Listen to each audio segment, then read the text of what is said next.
What's up, everyone? Hope you guys are doing well. My name is Eric. Welcome back to my channel. If you follow along, it's the first time here, welcome. As you know, I work on my bike, and today's video we're going to be talking about just change your transmission oil when you have a shotgun shock. I do want to mention that there is various ways on how to do it. This video I'm just going to go about how I'm personally going to do it. All right, so now with the bike up in the air I have on the jack, I'm going to be putting in these jack stands right here just beneath the frame. I got my jack stand set up already on the frame. The purpose of these jack stands are so that once I remove those bolts, the shock should go down, which then will give me enough room to go down up there and get the drain bolt. All right, with the bolts removed, now we're going to be able to remove these grommets, this little bushings here. It's up to you if you want to keep them or replace them.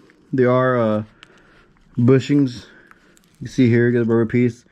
So use your discretion if you want to keep them or not. Now with those removed, you can see how loose our shock is. I supported the rear wheel on my jack. Alright, so with these bolts and grommets out of the way, now we're going to be using a 3/4 to remove these bolts back here. It's going to be time consuming, but it's doable. I'm on the last bolt right now. It's like that. Remember to make sure your wheel is supported, just like that. Pull back and it just should come right off, like something like that. So I won't be able to show you when I remove the oil, just because my drain pan goes here and the light in the camera, you just won't get a good angle. But I just want to point out real quick that right here, that bolt is your transmission oil drain plug. Simple, left it loose, let it drain from there. Pretty straightforward. Alright, once you remove your transmission drain plug, I just want to show you an example of what to look for if you're worried about how much metal is in your magnet. As you can see here, I got a big old chunk of metal right here hanging out. Look at that.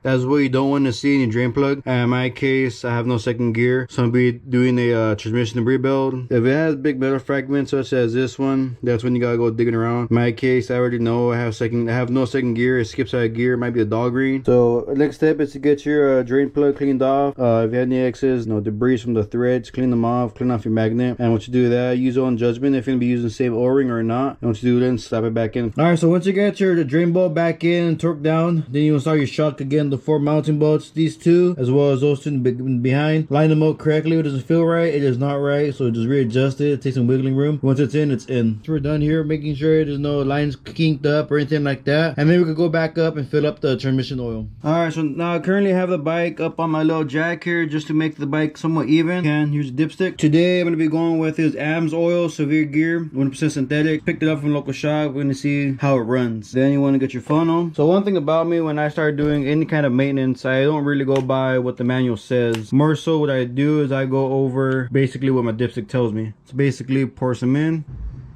You're gonna say about that and check out dipstick. So as you're adding oil, checking it in, you just want to do little by little as it's better. You can see here mine is at good level. You can see here just right underneath the top line right here downwards. Hopefully the light, you can see it with the light. But basically, I can see here that I am now topped off, and then we go for a test ride. Alright, with that being said, after your test ride, be sure to check your oil, make sure it's all topped off, ready to go, and as well as not leaking any oil. With that being said, hope you guys ride safe and today's content. If you guys have any comments on anything about my bike or any questions about the project itself, such as the transmission oil replacing it, let me know in the comments below. I'll try to get back to you as soon as I can. And with that being said, ride safe.